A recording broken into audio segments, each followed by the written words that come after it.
घुटना, कंधा या कमर, चाहे जैसा हो दर्द, डॉक्टर ऑर्थो आपको देता है दर्द से पूरी आजादी, एक भरपूर जिंदगी।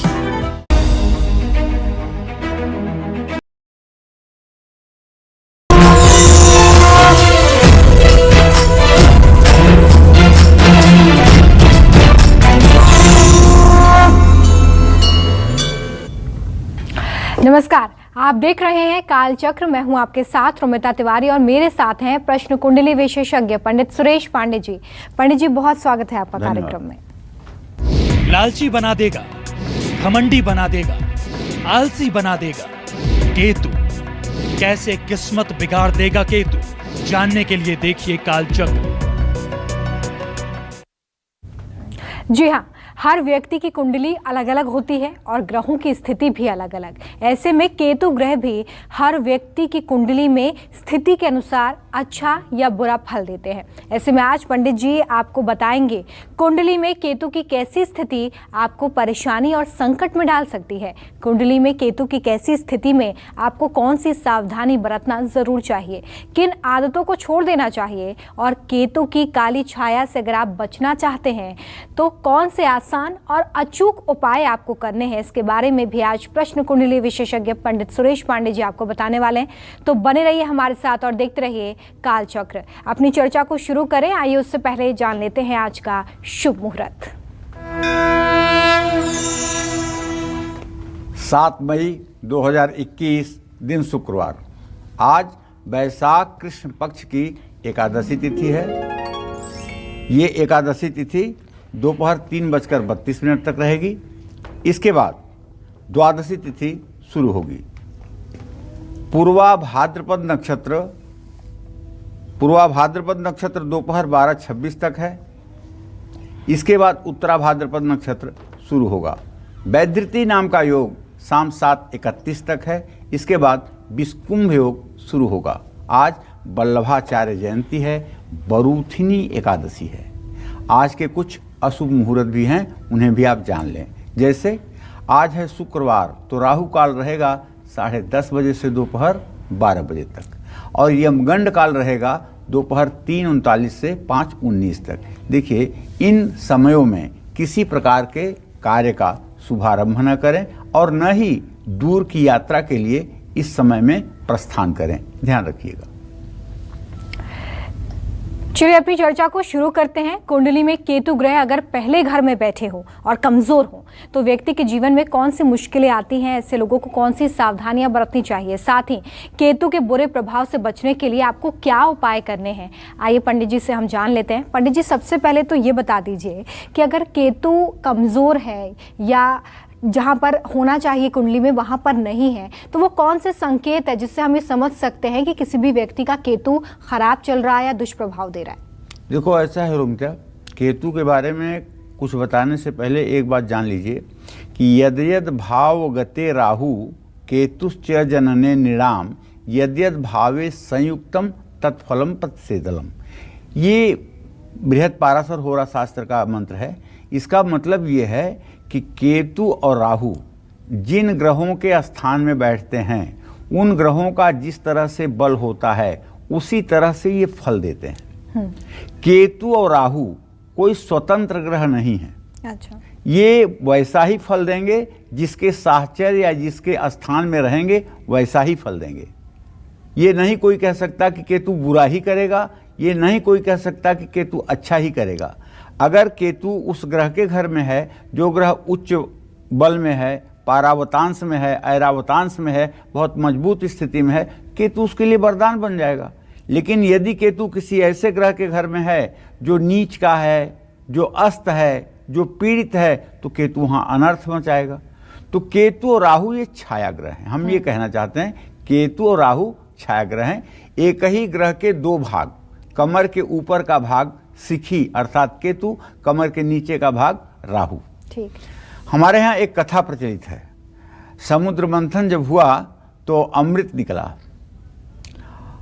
निकला और मदिरा भी निकली और जहर भी निकला, सब समुद्र मंथन से निकला। तो भगवान विष्णु ने कहा कि ठीक है, एक तरफ देवताओं की पंक्ति बैठा दी जाए, एक तरफ राक्षसों की पंक्ति बैठा दी जाए और हम अमृत बांट देते हैं। तो देवता एक लाइन में बैठ गए और एक लाइन में असुर बैठ गए। उसमें हुआ क्या कि राहु नाम का जो असुर था वो देवताओं की पंक्ति में आकर बैठ गया और सूर्य और चंद्रमा के बीच में बैठ गया। भगवान विष्णु ने देवताओं को अमृत बांटना शुरू किया, अमृत सबको दे रहे हैं, और राहु के हाथ पर जब उन्होंने अमृत रखा, इतने में सूर्य चंद्रमा ने इशारे से भगवान विष्णु को बताया कि ये तो राक्षस है। तब तक भगवान विष्णु ने अपने चक्र सुदर्शन से उसको काटा, तब तक वो अमृत नीचे जा चुका था और इसलिए वो अमर हो गया। एक राहु दो रूपों में विभक्त हो गया, राहु और केतु हो गया। हमारे यहाँ यही कथा प्रचलित है कि राहु केतु चूंकि सूर्य चंद्रमा के संकेत के कारण उनका गर्दन कटा था, इसलिए बार बार वो सूर्य और चंद्रमा को ग्रहण लगाते हैं। अच्छा। ठीक है, लेकिन अब जब हम ज्योतिष में इसका अध्ययन करते हैं कि आखिरकार ये ग्रहण होता कैसे है, अरे मान लीजिए नासा के लोग या मतलब कि दूसरे वैज्ञानिक आज 100-200 सालों में डेवलपमेंट किए हैं, जबकि मतलब कि ये बताने लगे हैं कि सूर्य ग्रहण लगेगा, चंद्र ग्रहण लगेगा। लेकिन हमारे यहाँ तो सनातन धर्म में हजारों हजार साल पहले से ये पता लगता रहा है कि कब ग्रहण होगा, कितने बजकर कितने मिनट पर होगा, कितने बजकर कितने मिनट पर मोक्ष होगा। हमारे पास कौन सी वेधशाला थी, कौन सी प्रयोगशाला थी, कौन सी लेबोरेटरी थी, कौन सा यंत्र था? कुछ भी नहीं था ना। केवल मनुष्यों का दूरदर्शी होना और गणित विधा में पारंगत होना, यही तो था। तो इसलिए हम ये कहना चाहते हैं कि देखिए, केतु को लेकर के एक बात कोई कह करके अगर रिजिट हो जाए तो मतलब कि ये बात ठीक नहीं है। केतु का ढेर सारा प्रभाव है जो होता है। जैसे केतु अगर पहले भाव में है तो आदमी को चाहिए कि अपने पत्नी से अच्छा संबंध रखे। ऐसा मैं क्यों कह रहा हूं? इसलिए कि केतु की दृष्टि 7वें भाव पर जाएगी। अब जब 7वें भाव पर जाएगी और पत्नी को आप परेशान करेंगे तो वो डिप्रेशन की पेशेंट बन जाएगी, और डिप्रेशन की पेशेंट बन जाएगी तो आपकी गृहस्थी अपने आप चौपट होने लगेगी। किसी भी तरह का गलत काम ना करें, बच्चों की आदतें ना बिगाड़ें, डरें नहीं, गलत संगत से बचें और भूल करके भी पढ़ाई में लापरवाही ना करें। मन की चंचलता को दूर करें और मन पर नियंत्रण रखें, अपने विरोधियों से सतर्क रहें। जिन लोगों के लग्न भाव में केतु है उन लोगों को कौन सा ऐसा उपाय करना चाहिए जिससे कि लग्न का केतु अच्छी स्थिति में हो जाए? ऐसे लोगों को बंदरों को नियमित गुड़ खिलाना चाहिए, केसर का तिलक अपने माथे पर करना चाहिए, भगवान गणेश की नियमित पूजा करनी चाहिए। कुंडली में मंगल शनि खराब हो तो उनके भी उपाय करने चाहिए। 2 रंग वाला कंबल किसी जरूरतमंद को दान करना चाहिए। तो इसी तरह से देखिए, जब लग्न में केतु होगा, अगर इकलौता होगा, तब तो ये अपनी दशा में, महादशा में आपको माइग्रेन देगा, आपको मस्तिष्क से जुड़ी बीमारी देगा, तनाव देगा। और ये अगर मंगल और शनि के साहचर्य में हो जाएगा तो ये अपस्मार, मिर्गी जैसा रोग भी देता है। बचपन में भी दे सकता है, या जिस अवस्था में दशा प्रभावी होगी उस दशा में फिट्स आना, मिर्गी आना, ये रोग होता है। अगर चंद्रमा के साथ केतु लगन में है तब भाई, तब तो ऐसा आदमी पक्का है कि इतना दुविधाग्रस्त होगा कि किसी चीज़ का डिसीजन लेने में उसे एक युग बीत जाएंगे। ऐसे आदमी को हर समय किसी मार्गदर्शक की, किसी सलाह देने वाले की आवश्यकता रहती है। अगर सूर्य के साथ है तो वैवाहिक जीवन अस्त व्यस्त कर देगा। इसी तरह से अगर मंगल के साथ है तो बहुत ज़्यादा गुस्सा करने वाला होगा। तो कहने का मतलब यह है कि केतु की स्थिति अगर लग्न में है तो ये लग्न की केतु की स्थिति बहुत अच्छी नहीं मानी जाएगी। मानसिक व्रणी मतलब नसों से संबंधित रोग का होना एकदम स्वाभाविक है। तो इसलिए अगर लग्न में केतु है तो भगवान गणेश की उपासना करने से, ओम गंग गणपतये नमः इस मंत्र का यथावत जप करने से, लहसुनिया रत्न धारण करने से केतु का प्रभाव अच्छा हो जाता है। चलिए, तो अभी आपने जाना कि अगर पहले घर में केतु है तो किस तरह का प्रभाव देता है, कौन सी बीमारियां आपको हो सकती हैं, क्या सावधानी आपको बरतनी है और दुष्प्रभाव से बचने के लिए कौन से अचूक उपाय करने हैं। ऐसे ही एक एक कर अलग अलग घर में अगर केतु है तो किस तरह से आप पर प्रभाव डालता है, इसके बारे में पंडित जी से हम जान रहे हैं। और अब बात करते हैं कि अगर केतु दूसरे भाव में है तो आपको क्या सावधानियां बरतनी है, कौन से वो अचूक उपाय करने हैं ताकि आप केतु के दुष्प्रभाव से अपने आप को सुरक्षित कर सकें, बचा सकें। आइए जानते हैं पंडित जी से।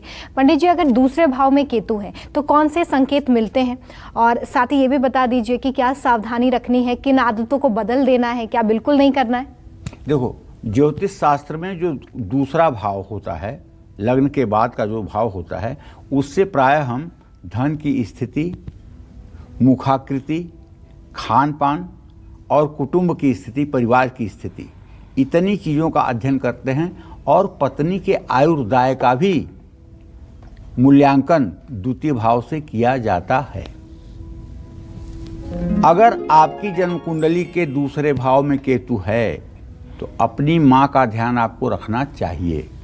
उनसे मनमुटाव कभी भूल करके भी नहीं करना चाहिए, क्योंकि आपके चतुर्थ भाव पर केतु की दृष्टि जाएगी। अपनी सेहत को लेकर के बिल्कुल लापरवाही ना करें, गलत काम और गलत संगत से दूर रहें, अपने चरित्र का स्वयं मूल्यांकन करें और ससुराल पक्ष से संबंध सुधारें, वरना परेशान रहेंगे।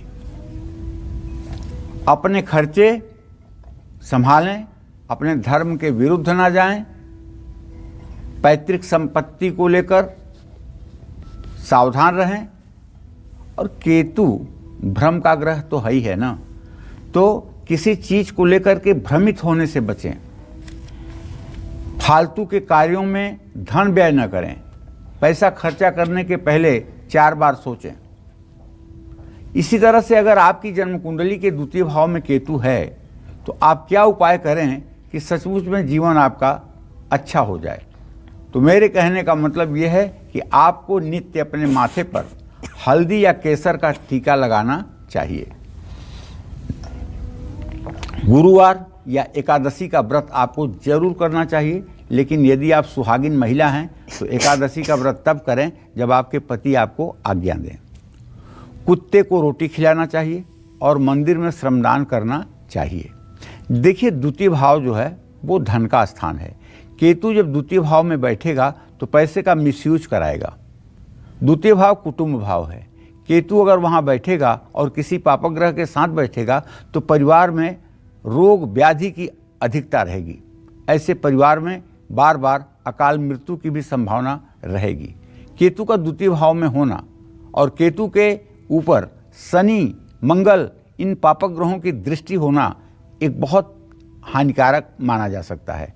तो इसलिए अगर केतु आपके भी जन्म कुंडली के द्वितीय भाव में है तो आपको चाहिए भगवान श्री गणेश की उपासना के साथ साथ आपको एक सफ़ेद रंग का झंडा बुधवार को किसी पीपल के पेड़ में जरूर लगाना चाहिए। इससे आपके द्वितीय भाव के केतु का अशुभ प्रभाव कम होगा। और अगर आपकी कुंडली में तीसरे भाव में केतु है तो क्या सावधानी आपको बरतनी है, कैसे आप केतु की कृपा पा सकते हैं, इसके बारे में भी पंडित जी से जानेंगे। लेकिन उससे पहले कालचक्र दर्शक मनिंदर हमारे साथ अमृतसर से जुड़े हुए हैं, उनसे बात करेंगे। बहुत स्वागत है आपका कालचक्र में। पूछिए पंडित जी से अपना प्रश्न। मैम अपने बेटे के बारे में पूछना चाहती हूँ। जरा जोर से बोलिए। मैं अपने बेटे के बारे में पूछना चाहती हूँ। उसका जन्म है 2 मई 2005 जी। उसकी पढ़ाई के बारे में जानना चाहती हूँ।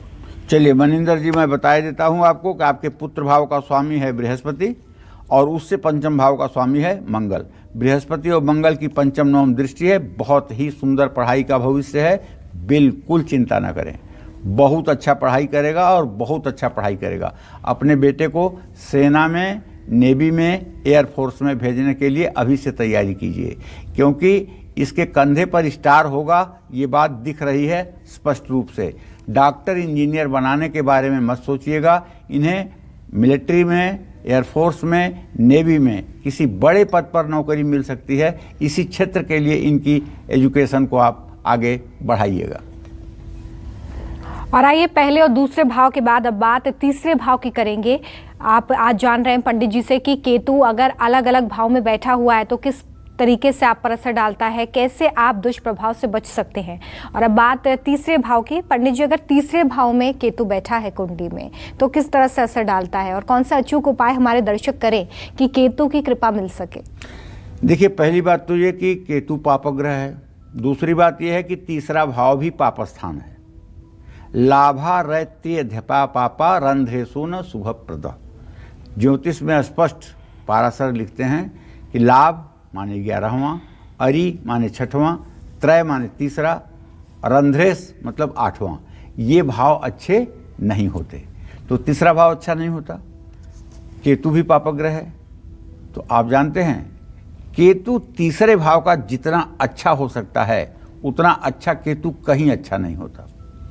तीसरे भाव का केतु हो और उसकी महादशा चले तो ऐसा आदमी राजा धीराज हो जाता है। बस पापक ग्रहों की दृष्टि उसके ऊपर ना पड़े, कहीं शनि भाग्य स्थान में बैठ करके उसको ना देखे, कहीं शनि की स्थिति छठे स्थान में ना हो जाए। अगर केतु की दशा पापक ग्रहों से रहित है और शुभ ग्रहों से युक्त है तो तीसरे भाव का केतु सिंहासन भी दिलवाता है। मन की व्याकुलता को नियंत्रित करने का ऐसे व्यक्ति को प्रयास करना चाहिए। व्यर्थ के वाद विवाद से दूर रहना चाहिए। दोस्तों से रिश्ते मजबूत बनाकर रखना चाहिए। बिना सोचे समझे किसी को भी सलाह नहीं देनी चाहिए, और झूठ तो बिल्कुल भूल करके भी नहीं बोलना चाहिए, वरना केतु परेशानियों को इतना बढ़ा देगा कि जीवन नर्क हो जाएगा। और ऐसे लोगों को ज़्यादा यात्राएं भी नहीं करना चाहिए। मांस मदिरा का सेवन तो भूल करके भी नहीं करना चाहिए। जिन लोगों की जन्म कुंडली में केतु तीसरे भाव में है उनको कौन सा उपाय करना चाहिए ये तो मैं बताऊंगा ही, लेकिन ये जान लीजिए कि तृतीय भाव में केतु हर समय राजयोगकारी होता है। वैसे केतु की दशा किसी भाव में अगर शुरू हो रही है तो उसके 1 साल 6 महीना शुरुआत की दशा और 1 साल 6 महीने अंत की दशा ये दुखदाई होती है। लेकिन बीच की जो 4 साल की दशा होती है वो निश्चित रूप से सब प्रकार से अच्छी होती है। ये बात दिमाग में बैठा लीजिए। ये बात सर्वार्थ चिंतामणि में भी लिखा हुआ है कि केतु की प्रारंभ काल की 1.5 वर्ष और अंत की 1.5 वर्ष की दशा दुखदाई होती है। मध्य दशा जो है सब प्रकार के सुखों को देने वाली होती है। तो केतु को पूरा अच्छा या पूरा खराब कहना जल्दबाजी होगी। तो तृतीय भाव का केतु निसंदेह राजयोग उत्पन्न करता है, लेकिन चंद्रमा के साथ ना हो। अगर चंद्रमा के साथ होगा तो ऐसा आदमी भ्रम के कारण, द्वंद्व के कारण अपने पराक्रम का प्रदर्शन नहीं कर पाएगा। ऐसे आदमी को तो फिर भाई किसी शिवालय में जा करके और भगवान भोलेनाथ को पूर्ण रूपेण अपने आप को समर्पित करके रुद्राक्ष की माला एक गले में हो और एक हाथ में हो, गौमुखी में हो, और उस पर ओम नमः शिवाय का जप हो। और ये ओम नमः शिवाय का जप कम से कम 5 लाख जरूर किया जाए तो आप देख लीजिएगा अंतर। अपने माथे पर हर रोज केसर का तिलक लगा लीजिएगा। सोने का कोई न कोई गहना जरूर पहनिएगा, नहीं कुछ ना तो इस इंडेक्स फिंगर में एक सोने की अंगूठी पहन लीजिएगा। थोड़ा सा गुड़ और चावल जल में प्रवाहित कर दीजिएगा। हनुमान चालीसा पढ़िएगा। मंगल के उपाय भी करिएगा। क्यों? क्योंकि तमोवत केतु यम फलम, मंगल की तरह ही केतु फल देता है। 7 साल की महादशा मंगल की भी होती है, 7 साल की महादशा केतु की भी होती है। इसलिए मंगल जैसा ज़्यादा फल जो है केतु देता है। इसलिए केतु को खुश करने के लिए मंगल के भी उपाय किए जाते हैं। चलिए, तो अभी आपने जाना कि अगर तीसरे भाव में केतु है तो आपको क्या सावधानी बरतनी है, शुभ प्रभाव मिल सके इसके लिए कौन से असरदार उपाय आपको करने हैं। अब बात करते हैं उनकी जिनकी कुंडली में चौथे भाव में केतु है। ऐसे लोग क्या सावधानी बरतें, केतु की कृपा आप कैसे पा सकते हैं, आसान और अचूक असरदार उपाय कौन से हैं, पंडित जी से जानते हैं। पंडित जी, चौथे भाव में अगर केतु बैठा है कुंडली में तो किस तरह का प्रभाव जीवन में महसूस होता है, कौन से संकेत होते हैं, कौन से वो लक्षण होते हैं जिनसे समझा जा सकता है कि चौथे भाव में केतु है? चौथे भाव के केतु का मतलब कि सुख स्थान में केतु। किसी भी जन्म कुंडली का चौथा स्थान जो होता है सुख का स्थान होता है। व्यक्ति के जीवन में कितना सुख है इसका नापजोख चौथे स्थान से होता है। वाहन कैसा रहेगा आदमी के पास, जमीन जायदाद कैसी रहेगी, घर कैसा रहेगा, बगीचा कैसा होगा, मंदिर कैसा होगा, ये सारी चीज़ें, और माँ कैसी होगी, माँ का स्वास्थ्य कैसा होगा, माँ का जीवन कितना होगा, ये सारी बातों का पता जो है चौथे भाव से लगता है।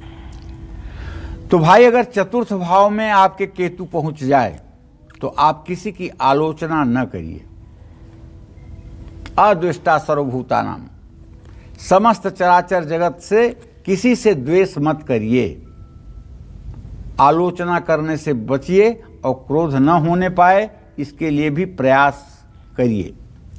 अपने माता पिता का ध्यान रखिए और भूल करके भी उनका अपमान न करें। भगवान में अपनी आस्था को खत्म ना होने दें और किसी भी तरह के बुरे कर्म से बचें। परिवार के प्रति अपनी जिम्मेदारी को समझें, अपनी पैतृक संपत्ति का ध्यान रखें, जहां जरूरत ना हो वहां ना बोलें। ऐसे लोगों के लिए मित्र कम होते हैं और अगर हों तो उनसे धोखा मिलता है। अपना हाथ देख लेना, अगर यहाँ ये नीचे वाले पुरुए में सीधी सीधी लाइनें हों तब तो आपके मित्र हैं वफादार, और अगर जाल जैसा हो तब तो आपके मित्र हैं बेवफा और बहुत ही विश्वासघाती। तो अपना अपना हाथ देख लीजिएगा, तब केतु के असर को मूल्यांकन करिएगा। तो चलिए अब मैं बताना चाहूँगा कि चतुर्थ भाव में अगर केतु हो ही जाए तो क्या करना है। मन की शांति के लिए चांदी का एक छल्ला बनवाकर अंगूठे में पहन लीजिए। हर रोज पूजा करने की आदत डाल लीजिए। एकादशी या प्रदोष का व्रत रखिए। कुत्ता पालिए या हर रोज किसी कुत्ते को रोटी दीजिए। लेकिन यहाँ कुत्ता पालने का मतलब ये नहीं कि आप स्ट्रीट डॉगों के एक फौज लगा लें, अपने घर में 30-40 कुत्ते पाल लें, ऐसा नहीं।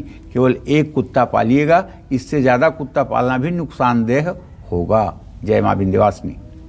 आप भी अपनी कुंडली लेकर बैठिए और वो उपाय ध्यान से सुनिए जो पंडित सुरेश पांडे जी आज आपको बता रहे हैं, क्योंकि आज पंडित जी आपको कुंडली के 12 घरों में केतु की कमजोर स्थिति के प्रभाव, सावधानी और उपायों के बारे में जानकारी दे रहे हैं। अपनी चर्चा को आगे बढ़ाते हुए अब बात हम 5वें भाव की करने जा रहे हैं। अगर 5वें घर में केतु बैठे हों, कमजोर हों, तो व्यक्ति को अपने जीवन में किन बातों का खास ध्यान रखना है। केतु की इस स्थिति को अगर सही करना है, उसके बुरे प्रभाव से बचना है, तो क्या आप कर सकते हैं उपाय, आइए जानेंगे पंडित जी से। पंडित जी, पहले तो मैं आपसे ज़रा ये भी गुजारिश करना चाहूँगी कि जो दर्शक अभी कुंडली लेकर बैठे हैं वो समझे कैसे कि केतु किस भाव में बैठा हुआ है, ये भी एक थोड़ा सा बता दीजिए, फिर 5वें भाव के बारे में बात करेंगे। देखिए, ऐसा है कि आप अगर अपनी जन्म कुंडली लेकर बैठे हुए हैं तो जन्म कुंडली को जब आप खोल रहे होंगे तो आप देखेंगे उसमें 12 कोष्टक बने हुए हैं, 12 खाने बने हुए हैं, जिसमें सबसे ऊपर और एकदम मध्य में लग्न लिखा होगा, ल लिखा होगा या ASC लिखा होगा। ASC का भी मतलब जो है लग्न से ही होता है। तो वो पहला भाव हुआ। उसके लेफ्ट में दूसरा भाव हुआ, उससे लेफ्ट में तीसरा भाव हुआ, और उससे सीधा राइट में आएंगे तो चौथा भाव हुआ, फिर लेफ्ट में जाएंगे 5वां भाव हुआ। ऐसे भाव हैं और हर भावों के अपने अपने कारक हैं और हर भाव किसी न किसी चीज़ का प्रतिनिधित्व करता है।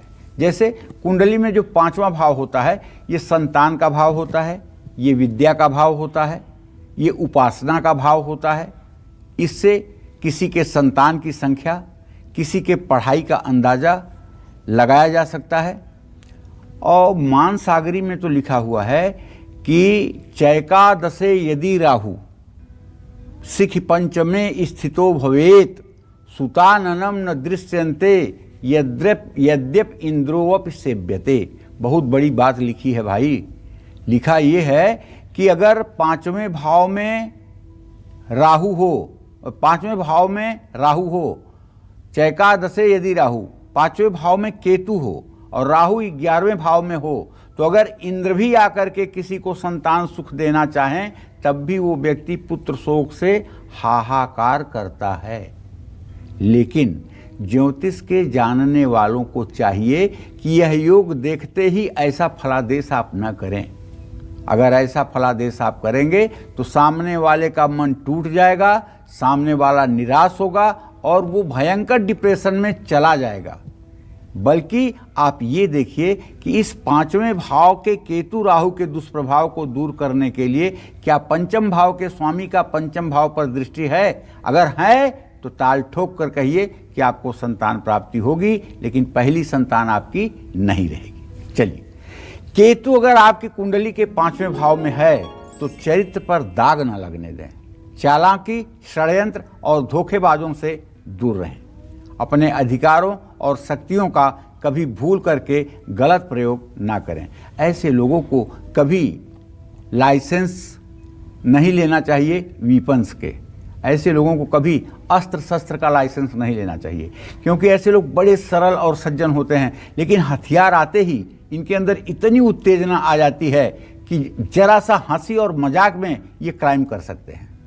जिनका भी केतु 5वें भाव में है उन सभी लोगों से हाथ जोड़कर मैं गुजारिश करूंगा कि ऐसे लोगों को कभी अपने नाम से लाइसेंस नहीं लेना चाहिए, और अगर लाइसेंस ले लिया है तो वीपन्स कैरी नहीं करना चाहिए, शस्त्र लेकर नहीं चलना चाहिए। शनि से जुड़े काम ना करें। झूठ बोलेंगे तो 5वें भाव का केतु कष्ट बढ़ाएगा। अपने पिता का अपमान भूल कर न करें। अपनी पढ़ाई में रुकावट ना आने दें। और लोगों की कुंडली में 5वें भाव में केतु है तो उनको कौन से उपाय करने चाहिए ये जान लीजिए। दूध और चीनी का दान करिए। केतु और बृहस्पति, केतु गुरु का रक्षक कहा गया है, ऐसे में बृहस्पति के उपाय करिए। गुरुवार का व्रत रखने की कोशिश करिए। माथे पर हर रोज केसर का तिलक लगाइए। कुत्ते को हर रोज रोटी खिलाइए। इससे आपकी मनोकामना पूरी होगी। और बात बहुत स्पष्ट है कि अगर केतु 5वें भाव में है, भगवान श्री हरि विष्णु की आप पूजा करेंगे तो आपकी सारी मनोकामना पूरी हो जाएगी, इसमें कोई संदेह नहीं है। जय मां विंध्यवासिनी। और कुंडली में केतु अगर छठे घर में बैठे हों, कमजोर हों, तो व्यक्ति को अपने जीवन में कौन कौन सी बातों का ध्यान रखना चाहिए? इस अशुभ स्थिति से बचने के लिए क्या खास उपाय आपको कर ही लेने चाहिए? आइए जानते हैं पंडित जी से।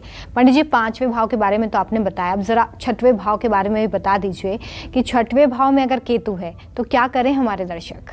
देखो, ज्योतिष का एक फार्मूला है, त्रिष्ठाय गते पापो जन्मांगो शोभना भवेत्। तीसरे, 6वें, 11वें स्थान में पापग्रह अच्छा ही फल देते हैं। ये बहुत बार मैं आप लोगों से कह चुका हूँ।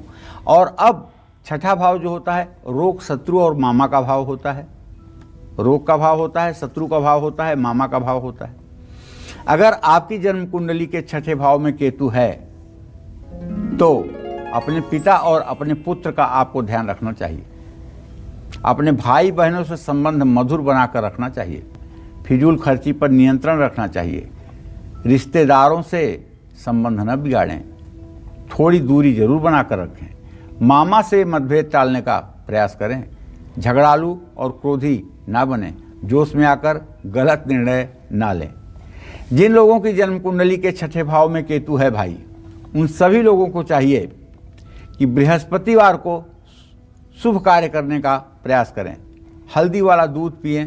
माथे पर केसर का तिलक करें। कान में सोने का कुंडल धारण कर सकते हैं। कुत्ते को रोटियां खिला सकते हैं। माँ दुर्गा की उपासना कर सकते हैं। बुधवार का व्रत कर सकते हैं। हाथ में सोने की अंगूठी जरूर पहनिएगा, इससे आपको लाभ मिलेगा।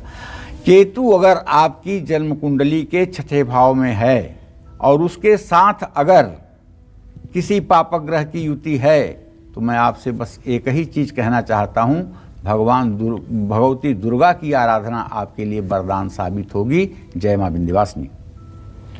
और 6वें भाव के बाद अब बारी आती है 7वें भाव की। अगर आप अपनी कुंडली में इस वक्त देख पा रहे हैं कि 7वें भाव में केतु है, तो आप ये समझ लीजिए कि कौन सी सावधानी आपको रखनी है, कैसे आपको केतु की कृपा मिल पाएगी। पंडित जी, जो दर्शक अभी आपको देख रहे हैं और 7वें भाव में केतु देख रहे हैं, क्या उनके लिए टेंशन बढ़ाने वाली बात है? देखो, केतु जो है उसके बारे में तो मैंने जितना जानकारी है मुझे बता ही रहा हूं, लेकिन 7वां भाव जो होता है ये पति या पत्नी का भाव होता है। ये पति और पत्नी का भाव होता है। तो 7वें भाव में अगर केतु होगा तो पक्की बात है कि पहले भाव में राहु भी होगा। राहु की दृष्टि भी जाएगी केतु के ऊपर ना। तो ऐसे में झूठे वादे, घमंड और अपशब्द के प्रयोग करने से बचें। अपने धन को नष्ट न करें। गलत संगत से बचें। किसी तरह की कोई संकल्प ना लें। पत्नी को कष्ट बिल्कुल होने ना दें और गहरे पानी में जाने से बचें। बहुत सोच समझकर साझेदारी का काम करें। विरोधियों से संभल कर रहें।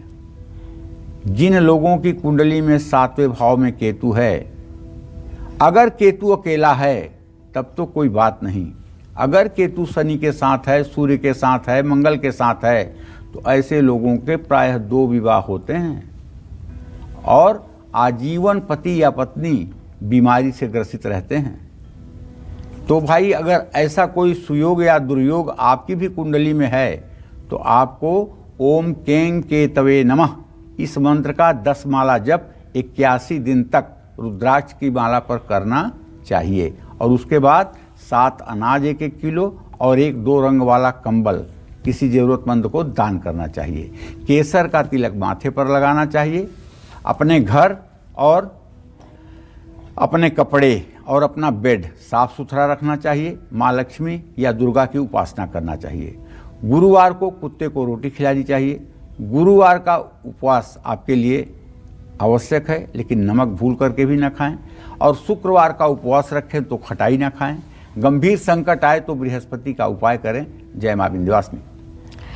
चलिए, 8वें घर में अगर केतु बैठा हो तो किस तरह का प्रभाव आप पर डालेगा, ये भी हम पंडित जी से जानेंगे, लेकिन उससे पहले हमारे साथ हरि पटियाला से कालचक्र दर्शक जुड़ गए हैं, उनसे बात करेंगे। हरि जी, स्वागत है आपका कालचक्र में। पूछिए पंडित जी से अपना प्रश्न। पंडित जी नमस्कार जी। नमस्कार पंडित जी, मेरी डेट ऑफ बर्थ है 19/12/67। जी जी। टाइम है सुबह 4:05 मॉर्निंग का। जी जी। तो पंडित जी, मैंने अपने पैसे के बारे में और घर के बारे में पता करना है। चलिए, तो सबसे पहले आपके पैसे के बारे में बता दूं। आपके द्वितीय भाव का स्वामी सूर्य है और लग्नेश चंद्रमा है। चंद्रमा और सूर्य दोनों की स्थिति द्वितीय द्वादश है। पैसा तो खूब कमाते हो भाई, इसमें कोई दो राय नहीं। समय भी काफ़ी हो गया है कमाते हुए, लेकिन जिस तरह से संचय होना चाहिए उस तरह से संचय नहीं कर पा रहे हो। थोड़ा धन संचय करने में दिमाग लगाइए।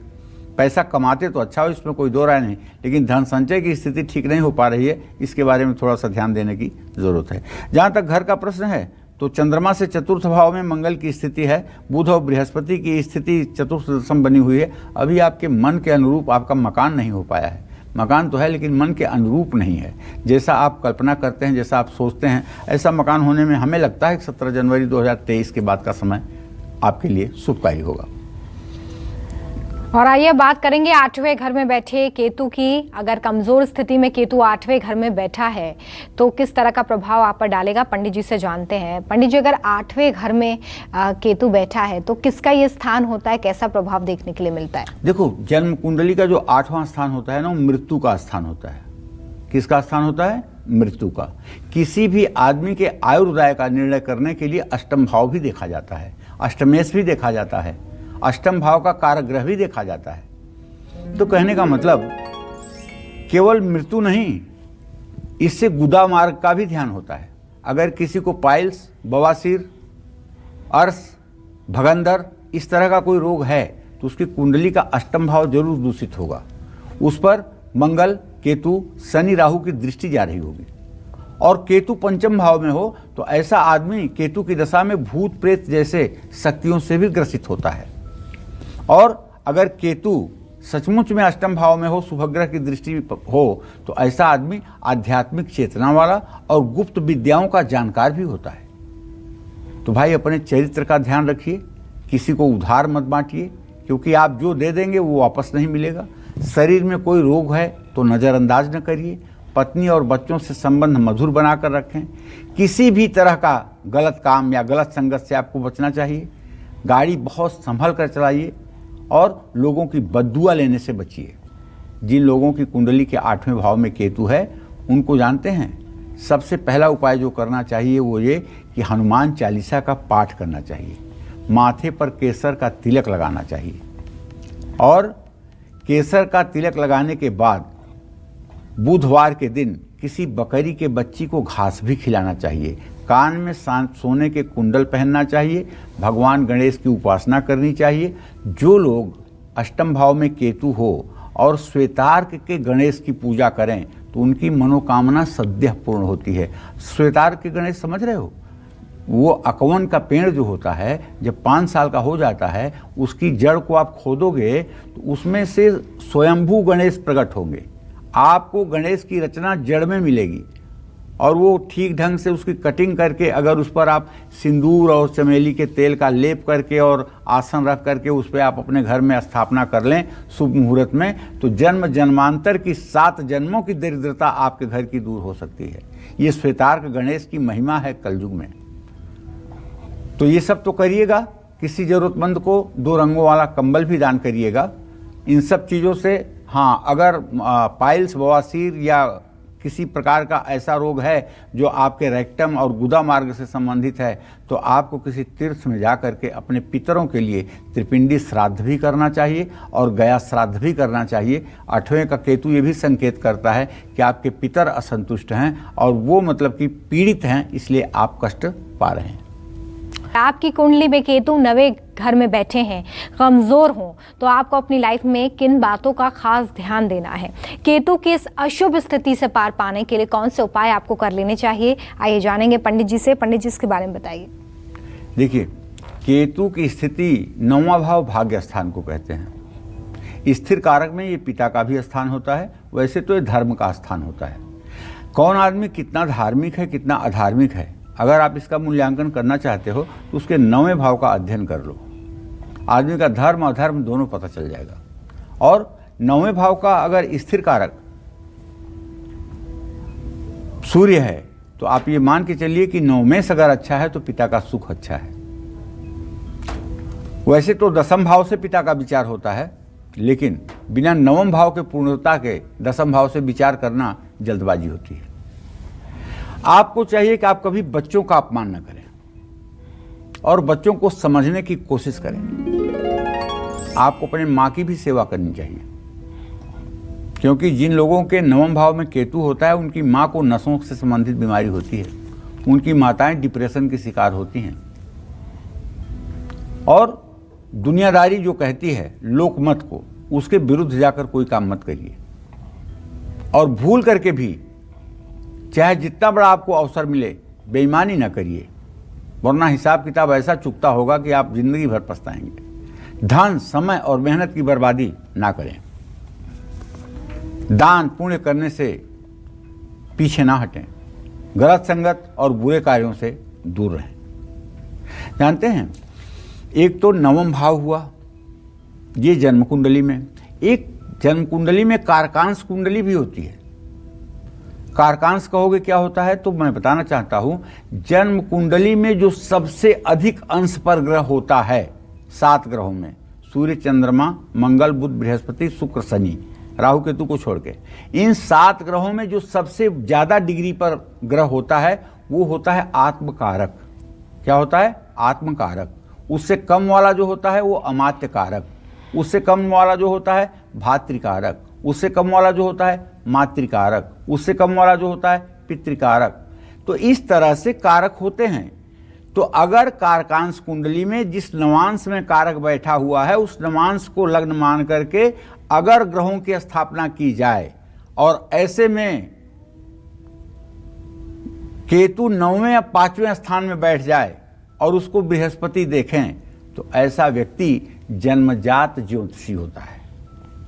उसके भविष्य कथन को दुनिया की कोई ताकत नहीं हिला सकती। क्यों? कहते हैं कि कारकांशे स्थिते केतौ 9वें वापि 5वें गणितज्ञो भवेत् नूनः ज्योतिष शास्त्र विशारदः। जिसकी कुंडली में कारकांश से 9वें या 5वें भाव में केतु हो और बृहस्पति उस पर अपनी पूरी दृष्टि दे, तो ऐसा आदमी अपनी मां के पेट से ही ज्योतिषी होता है। उसको बहुत पढ़ने पढ़ाने की जरूरत नहीं है, वो अपने आप में विलक्षण प्रतिभा का होता है। और ऐसे लोगों को ज्योतिष का कार्य यश, कीर्ति, धन, वैभव, मान, सम्मान सब कुछ प्रदान करता है। बस ये देखना है कि कारकांश कुंडली जो बनती है उससे 5वें 9वें स्थान में क्या केतु की स्थिति है, क्या बृहस्पति की उस पर दृष्टि है। अगर बृहस्पति की दृष्टि नहीं है और 9वें 5वें में केतु है, तब ये फल नहीं होगा। तो यदि आपकी भी जन्म कुंडली में केतु की स्थिति 9वें भाव में है भाई, तो सोना धारण करिए, माथे पर केसर का तिलक लगाइए, सास ससुर का सम्मान करिए और हर रोज कुत्ते को रोटी खिलाइए। जय मां विंध्यवासिनी। और कुंडली में केतु अगर 10वें घर में बैठा है और कमजोर स्थिति में है तो किन आदतों को आपको बदलने की जरूरत है, किन चीजों से आपको परहेज रखना चाहिए, आइए जानते हैं पंडित जी से। पंडित जी, अगर 10वें घर में केतु बैठा हो तो किस तरह के प्रभाव हमें देखने के लिए मिलते हैं? साथ ही यही बताइए कि दर्शक कैसे इससे पार पा सकते हैं, कैसे शुभ प्रभाव पाएं? देखो, दसम भाव जो जन्म कुंडली का होता है रोमिता, वो आजीविका का भाव होता है। आदमी का प्रोफेशन क्या होगा, आदमी का व्यवसाय क्या होगा, आदमी कौन सा काम करेगा, आदमी के पिता की दौलत कितनी होगी, आदमी कर्जदार होगा कि नहीं कर्जदार होगा, ये सारी चीज़ें दसम भाव से अध्ययन की जाती हैं। केतु का वहाँ पर होना इस बात का साफ संकेत है कि अगर शुभ ग्रहों की दृष्टि है या शुभ की युति है तब तो ठीक, और यदि सूर्य और चंद्रमा जैसे ग्रहों के साथ हैं तो माता पिता के सुख में कमी हो जाती है। तो ऐसे लोगों को चाहिए कि अपने माता पिता का ध्यान रखें और अपने पिता से रिश्ते हर समय अच्छे रखें। व्यर्थ के कामों में अपना मेहनत और समय बर्बाद ना करें, अवसरवादी और स्वार्थी ना बने, झूठ ना बोलें, जीवन साथी को धोखा ना दें, भाई बहनों से मनमुटाव हो सकता है। जीवन साथी को धोखा ना दें, गलत काम ना करें। जिन लोगों की जन्म कुंडली में 10वें भाव में केतु है उनको क्या करना चाहिए ये जान लीजिए। चंद्रमा और बृहस्पति का उपाय जरूर आपको करना चाहिए। चंद्रमा का उपाय है पूर्णिमा की रात में एक चांदी की गिलास में थोड़ा सा दूध गाय का और थोड़ा सा जल लेकर के उसमें सफ़ेद फूल, साबुत चावल डाल करके और हल्की सी हल्दी डाल करके चंद्रमा को अर्घ दें। ये तो चंद्रमा का उपाय हो गया। और बजने वाला शंख किसी मंदिर के पुजारी को दान करें, ये तो हो गया उपाय चंद्रमा का। और बृहस्पति का क्या उपाय करना है? बृहस्पति का उपाय करना है कि अंगूठे से अपने केसर या हल्दी का टीका अपने माथे पर लगाएं। अंगूठा पूरा छाप लीजिए अपने माथे पर। इसका असर ये होगा कि आपके अंदर शुभ कार्य करने की प्रवृत्ति का जागरण हो जाएगा। जो लोग अपने माथे पर अनामिका उंगली से तिलक लगाते हैं वो दोषी तो नहीं हैं, लेकिन अनामिका उंगली से तिलक देवताओं को ही लगाना चाहिए। अपने को तो अंगूठे से तिलक लगाने पर मोक्ष की प्राप्ति का मार्ग प्रशस्त होता है और अशुभ कार्यों से निजात मिलती है। ऐसे लोगों को कानों में सोने के कुंडल धारण करना चाहिए। महिलाओं को चांदी की बड़ी बड़ी बालियां पहननी चाहिए। चांदी के बर्तन में शहद भरकर अपने घर में रखना चाहिए। और कुत्ते को रोटी खिलाना तो केतु का एक उपाय है ही। जय मां विंध्यवासिनी। चलिए, कालचक्र दर्शक नरेंद्र हमारे साथ इंदौर से जुड़ गए हैं, उनसे बात करेंगे। नरेंद्र जी, स्वागत है आपका कालचक्र में। पूछिए पंडित जी से अपना प्रश्न। पंडित जी नमस्कार। हाँ नमस्कार। मैं नरेंद्र रघुवंशी बोल रहा हूँ। मेरा जन्म तारीख है 1 जनवरी 1973 जी, और टाइम है रात को 8:27 जी जी। तो गुरुजी मेरी क्या है, पिछले साल नौकरी चली गई तो अभी नौकरी वापस मिलने का चांस है क्या? मैंने केस लगा के रखा है तो मेरे केस का क्या होगा? और केस में तो आपको सफलता मिलेगी नरेंद्र जी, लेकिन अभी बेटा वक्त लगेगा। केस में आपको सफलता मिलेगी, नौकरी भी आपको मिल जाएगी, इसमें कोई दो राय नहीं, लेकिन थोड़ा वक्त लगेगा। और ये वक्त हो सकता है कि अभी से लेकर के 1.5 साल तक भी हो। अभी 18 महीने भी लग सकते हैं, लेकिन नौकरी आपको मिलेगी। मैं आपको एक ऐसा उपाय बताता हूं कि इस उपाय को करने के बाद तो फिर आपकी नौकरी हो ही जाएगी, इसमें कोई संदेह नहीं है। आप रोज सूर्योदय के समय उठा करिए, नहा करके सूर्य को अर्घ्य दिया करिए और सूर्य को अर्घ्य देने के बाद आदित्य हृदय स्तोत्र का पाठ किया करिए। आदित्य हृदय स्तोत्र का जब नित्य आप पाठ करने लगेंगे तो बहुत शीघ्र भविष्य में आपकी नौकरी आपको मिल जाएगी। चलिए, आशुतोष हमारे साथ पटना से जुड़े हुए हैं, उनसे बात करेंगे। बहुत स्वागत है आशुतोष जी आपका। पूछिए पंडित जी से अपना सवाल।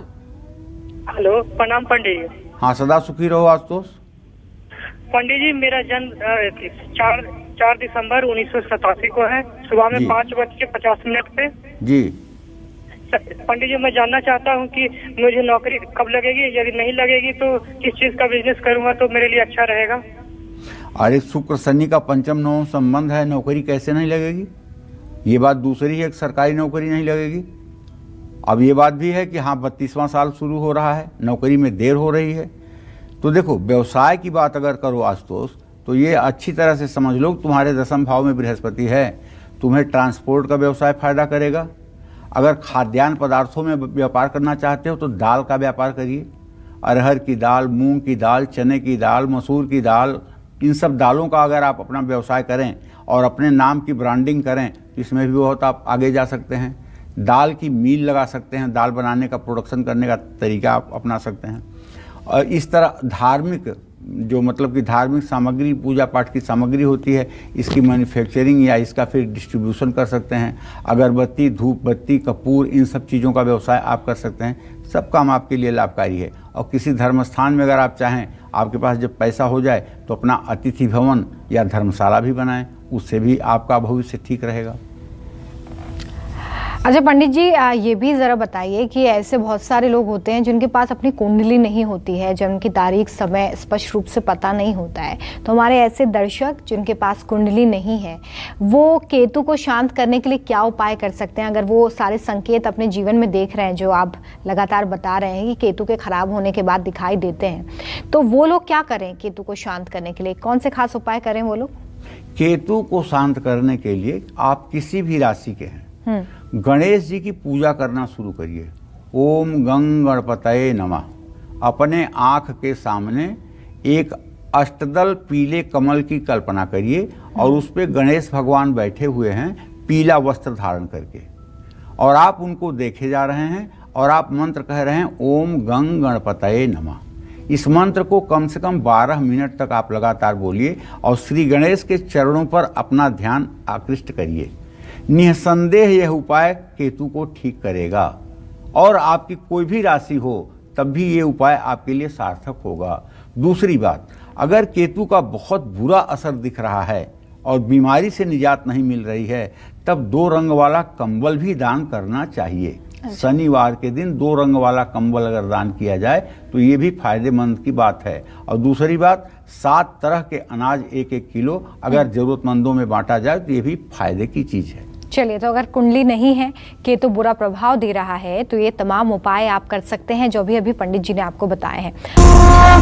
आपकी कुंडली में केतु 11वें भाव में बैठे हैं, कमजोर है, तो अपनी लाइफ में आपको किन बातों का खास ध्यान रखना है? साथ ही केतु की इस अशुभ स्थिति से पार पाने के लिए कौन से अचूक उपाय आपको करने हैं, आइए जानते हैं पंडित जी से। पंडित जी, 11वें भाव के बारे में जल्दी से बता दीजिए कि कैसे दुष्प्रभाव से बचा जा सकता है। देखिए, अगर जन्म कुंडली के 11वें भाव में केतु होगा तो आपको बहुत ही सावधानी बरतनी चाहिए। जैसे 11वें भाव में अगर केतु है तो माता पिता की बात सुनिए, उनकी सेवा करिए और झूठ बोलने से बचिए, फिजूल खर्च न करिए। पैतृक संपत्ति को किराए पर चढ़ाने की कोशिश करिए, लेकिन बेचने का मन मत बनाइए। जिन लोगों की कुंडली में 11वें भाव में केतु है, उनको कौन सा उपाय करना चाहिए जानते हैं? उनको उपाय ये करना चाहिए कि एक तो गणेश जी की पूजा करनी चाहिए। दूसरे, ऐसे लोगों के जन्म कुंडली में तब 5वें भाव में राहु होगा, और 5वें भाव में जब राहु होगा और कहीं से मंगल का संबंध बन रहा होगा तो सर्प सापा सुच्छ योग होगा। ऐसे लोगों के संतान या तो गर्भ में मर जाएंगे या पैदा होकर मर जाएंगे। ऐसे लोग पुत्र शोक से हाहाकार करते हैं। अगर पंचमेश बृहस्पति हो जाए और द्वितीय भाव में हो जाए तब तो इस दोष का समाधान हो जाता है, वरना असंभव है। तो केतु के अशुभ प्रभाव से बचने के लिए शनि और शुक्र का उपाय भी किया जा सकता है। सरसों के तेल में अपना चेहरा देखकर दान कर सकते हैं। अपने घर, अपनी शरीर और अपने मन को ठीक ठाक रखें। हर रोज़ कुत्ते को रोटी जरूर खिलाएं, इससे लाभ मिलता है। और अगर आप चाहें, एकादश भाव का केतु है तो आप 11वें भाव का केतु जिनकी भी कुंडली में है, उन सभी लोगों को चाहिए कि वो सभी लोग गणेश भगवान की उपासना करें और बुधवार के दिन किसी गणेश मंदिर में जरूर जाएं। चलिए, तो ये तो बात हुई 11वें भाव की। और अगर 12वें घर में केतु बैठे हैं, कमजोर हैं, तो किन आदतों से आपको पीछा छुड़ा लेना चाहिए, किन चीजों से परहेज करना चाहिए? पंडित जी, इसके बारे में बता दीजिए। सबसे सुंदर केतु की स्थिति 12वें भाव में मानी जाती है। हर आदमी का आखिरी पुरुषार्थ होता है कि उसको मोक्ष मिल जाए, आवागमन से मुक्ति मिल जाए और उसका अब कोई जन्म न हो, अब वो भगवान में विलय हो जाए। यही हर व्यक्ति की कामना होनी चाहिए। देखिए, हमारे यहाँ स्पष्ट रूप से लिखा हुआ है कि यदि केतु 12वें भाव में जन्म कुंडली के है और किसी पापक ग्रह के प्रभाव में नहीं है तो ऐसे आदमी का पक्का है कि मोक्ष होकर रहेगा। ऐसा आदमी पुनर्जन्म को प्राप्त नहीं होगा। तो यदि आपकी भी कुंडली के 12वें भाव में केतु है तो कभी किसी कुत्ते को पैर से या डंडे से ना मारें, फिजूल खर्च ना करें, व्यर्थ में चिंता ना करें। अंधविश्वास से बचने का प्रयास करें और अपने व्यवहार और अपने चरित्र पर अपना ध्यान रखें। झूठ न बोलें और न ही किसी प्रकार का वादा तोड़ें। अपनी सेहत को नज़रअंदाज करने की भूल ना करें। 12वें भाव में अगर केतु है तो आपको चाहिए कि आप उसका शुभ फल पाने के लिए बृहस्पति ग्रह का उपाय करें, गणेश जी की उपासना करें, बुधवार या गुरुवार का व्रत रखें, रात में अपने तकिए के नीचे सौंफ रखकर सोएं, कुत्ते को हर रोज रोटी खिलाएं। जय मां विंध्यवासिनी। तो आज पंडित जी ने आपको जानकारी दी कि केतु की अलग अलग स्थिति कैसे प्रभाव डालती है। उम्मीद करते हैं कि आपको आज का हमारा विषय बहुत पसंद आया होगा। कल फिर एक नए विषय के साथ आपसे मुलाकात होगी और आपकी परेशानियों को दूर करने के लिए ढेरों उपाय लेकर हम आएंगे पंडित सुरेश पांडे जी के साथ। तब तक के लिए कालचक्र की पूरी टीम को दीजिए इजाजत। नमस्कार। खास जड़ी बूटियों से बना पेट सफा आयुर्वेदिक चूर्ण आज ही ले आएं। पेट सफा पहली रात से ही असर दिखाता है और इसकी आदत भी नहीं पड़ती। पेट सफा हर रोग दफा।